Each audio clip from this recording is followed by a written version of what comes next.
Hi everybody, this is Jimmy DeYoung. Welcome to Prophecy Today video. Today coming to you from Hungary. Wow, what an opportunity to be in Europe and look at our world and what is happening. Bob McGinnis talks about geopolitical activity. So does Ken Timmerman come to the table with those events that we see unfolding and an analysis of them. We'll take a moment and let you hear a word or two from them. Winky Madad is located in the Middle East, and there are some concerns about what's happening around their region. We'll get Winky's thoughts on that. Dr. Rob Condon, the European Union is going to play a key role. I'll get to that in the scriptures in just a moment. Ronnie Levy in Slovakia talked to us about the concerns, the real concerns of what's happening in Israel. And Al Konya from the Castle for the Word of Life Bible Institute tells us why Hungary, as the European Union temporary president for 6 months, is such a key player in these end times. If you want to hear the entire interviews, you can go to our website, prophecytoday.com, and we have them posted there on PTRN, Prophecy Today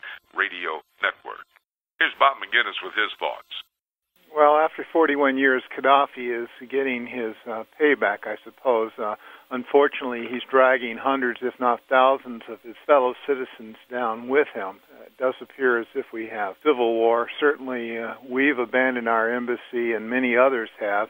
His own government has, in many places, especially his ambassadors, have run away. His military is split. It's hard to know what the end result will be. Revolution is hard to understand. Bob McGinnis. Ken Timmerman has some thoughts on geopolitical activities. Ken? All of these revolts, Tunisia, Egypt, Libya, the foot soldiers are young people who are fed up with the corruption, who are fed up with joblessness, who are fed up with the hopelessness of their societies. The elites that have misled them for so many years plundered their resources and fed them this false notion that all of their problems are because of Israel. And I think a lot of people, young people in the Middle East, have woken up to that it's just a political machination to continue enslaving them. Now, what the danger is that these popular movements, which are not anti-Western, will be co-opted by the Muslim Brotherhood. Thank you, Ken. Winky Madad, Israel Madad, is our man in the Middle East giving us a news update, and Israel's concerned about what's happening. One of the most important things was the theory that the only way to achieve a peaceful Middle East is for the Arab-Israel conflict to be solved. None of this that we've seen for the past 2 months has anything at all to do with Israel. But you do see columnists and diplomats and other people still trying to link up Israel. It's our fault somehow. Thank you, Winky. Dr. Rob Condon is our man looking at the European Union. The current state of the European Union, they've got the mechanism in place for their system, for what they call their empire. What they lack is the strong leader who really represents them in a clear-cut way, and that's what they need. As I look at the European Union up close, since we're here in Hungary, I see it as at least the infrastructure for the revived Roman Empire of Bible prophecy. You may say, revived Roman Empire? What's that all about? Well, I must remind you that the Bible tells us that the empire that was in place at the time of the birth of Jesus Christ, the Roman Empire, will be revived. In the 7th chapter of the book of Daniel, and in particular verse 23, it says this, "Thus he said, the fourth beast shall be the fourth kingdom upon the earth, which shall be dispersed from all the kingdoms, and shall devour," listen, "the whole world, and shall tread it down and break it in pieces." Now let me tell you what that verse, that was chapter 7 of Daniel, verse 23, is all about. It is basically the interpretation of the dream that Daniel would have had when he was about 70 years of age. Remember, Daniel interpreted Nebuchadnezzar's dream. He helped him to understand what the Lord was trying to tell him. And when he did that, Nebuchadnezzar, basically, in chapter 2 of the book of Daniel, was looking at the Gentile world powers to come from his time, which would have been the Babylonian Empire, the Medo-Persian Empire, the Grecian Empire, and the Roman Empire. That was the image of a man with a gold head, chest and arms of silver, belly and thighs of brass, legs of iron, and then it had 10 toes of iron and clay, and that was talking about a revived Roman Empire. That's the term that's been used because when we put that together with Daniel chapter 7 and verse 23, Daniel 7:23 is referring to the last of these major Gentile world powers. Daniel had a similar dream, different symbols, but same in content.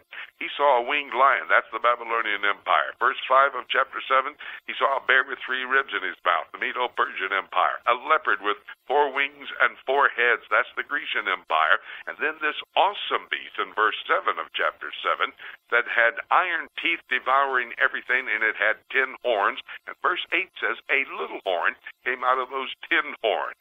Let's go back to chapter 7 and verse 23. This fourth kingdom will devour, it says, the entire world. In the time of the Roman Empire, it was in control of the Mediterranean area, most of what we know as Europe and much of the Middle East as well, but it did not take charge of the entire world. Well, the interpretation, according to the angel Gabriel, who was dispatched from heaven to give Daniel the interpretation, was that this last empire would have control over the whole world. Verse 24 of chapter 7 says, and the 10 horns out of this kingdom are 10 kings that shall arise, and another shall arise after that. That's the little horn. That's one of 27 names for the Antichrist, who will come to power. He will be the major dictator during that 7-year period of time known as the tribulation period. That is exactly what is going to unfold according to the prophetic scenario laid out in God's Word. We must be aware of what is going on. Listen, you may say, hey, is the European Union today, is that the revived Roman Empire, fulfillment of that prophecy? I cannot make that dogmatic a statement. But I can say that what we are looking at, and in many conversations we've had on this broadcast, we brought to the table the fact that the European Union is at least the infrastructure for the revived Roman Empire. Let me tell you this, the structure is ready for that to appear and that prophecy to be fulfilled. Satan is ready to bring on the scene the Antichrist. Chapter 13 of the book of Revelation says that Satan will energize a world leader of some type, give him his power, his seat of authority, he will come to power. As Daniel in chapter 7 says, this 10 unit of something, and of course the European Union now wanting to break into regions, 10 regions, by the way, according to the Lisbon Treaty, and they want to take these 27 member states plus the Mediterranean Union and another 17 states, 44 states, and make them into 10 regions. They've already started that work. It's going on even as we speak in Europe and across the entire area that will be covered by these 44 states, some of them in the Middle East as well. Now that would then fit into Bible prophecy, and a world leader coming to power, Satan energizing him. He's ready to energize one of these world leaders to bring him to power. Who could it be? Well, we can't speculate on that, but we know Bible prophecy will be fulfilled. The major players are going to be on the scene very quickly, the revived Roman Empire and the Antichrist in the tribulation period.